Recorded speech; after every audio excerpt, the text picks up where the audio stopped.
madaxweynaha dowlad goboleedka Galmudug mudane Qoorqoor sanatarada iyo xildhibaanada saaxiibada aan siyaasadda saaxiibada ku nahay oo safar hore iga muuqda generaalka jaaliyadda Soomaaliyeed ee reer Istanbul iyo kuwa ka yimid Ankara hablaha quruxda badan oo aaminsanahay inay door muhiim ah ka qaateen soo dhaweynta madaxweynaha Galmudug dhalinyarada qaybahooda kala duwan salaamu calaykum wa rahmatullaahi wa barakaatuh mudane Axmed soo dhawow sida loo sheegay baa wasiirkii hore ee warfaafinta koonfur galbeed Ugaas Xasan Cabdi Maxamed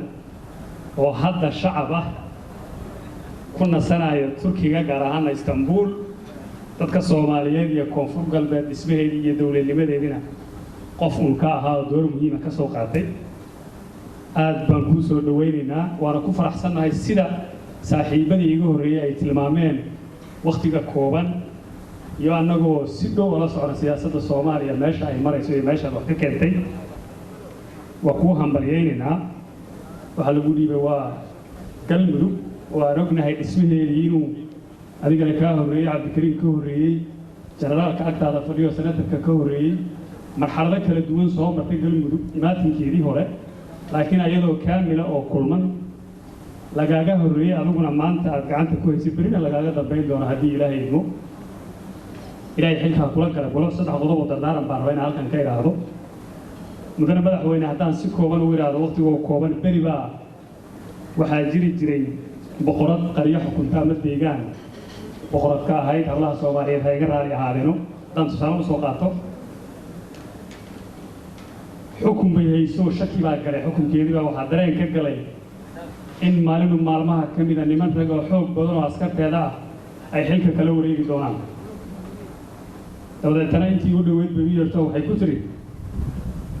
iimaada shaki baa ay galay dareen badan baan qabaa wax garad badanna dalka waa ku soo batay waxaan rabaa intaas seefta galka kala baxdaan waxa la leeyahay wixii wax garad oo dalka ku nool oo dhan bayna soo dhameysaan baan u baahanahay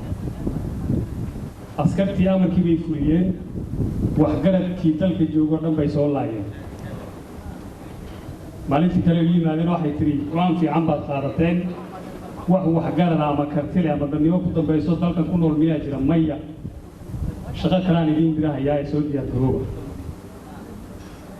waxay ku tiri waxaan u baahanahay in cidkan dabaq layga dhiso amarkaasna in la qaataan rabaa boqoradda warkeeda la didi mayo amarkii baa la qaatay soo loo dhisahayaa injineerkee design keeni doono halkee guriga laga cabiraya la isma weydiinin askartii intay yara dareereen bay shaki yar bay qaadeenoo maalmo kadib bay soo laabteen waxay yiraahdeen diyaar baan nahay baangadaha iyagii aan samadan guri kaaga dhisi lahayn waa noo diyaar